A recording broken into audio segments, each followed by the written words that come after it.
Bien, comment configurer les livres d'équipe et d'ennemis dans Sports Guns 2? Ce sont ces team log, d'accord? Et il existe aussi théoriquement l'enemy log, comme on peut voir. Regardons un peu les recettes de craft.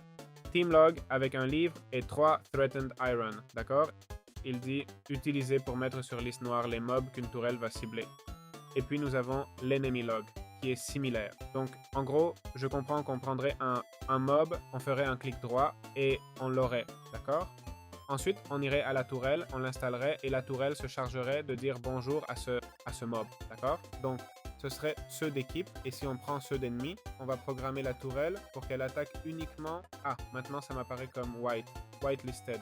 L'important, c'est que si on fait un clic droit, euh, on va sauvegarder le mob spécifique tel quel, et si on fait Shift plus clic droit, on sauvegarde toute son espèce. C'est évident que, par exemple, j'ai dû utiliser le module de reciblage universel. Plaçons un zombie ici pour voir s'il l'attaque, car théoriquement, il ne devrait attaquer que les golems de fer. Voyons si c'est le cas ou si avec le module universel, il s'en fiche complètement. Eh bien non. Vous voyez, on met le module universel, car au final, eux, les golems de fer, eh bien, ne sont pas hostiles, d'accord? Donc on met le module universel et on y ajoute l'enemy log pour qu'il attaque les golems de fer, par exemple. Si on voulait qu'il attaque les joueurs, vous savez déjà comment faire, d'accord? Voilà, c'est aussi simple que ça.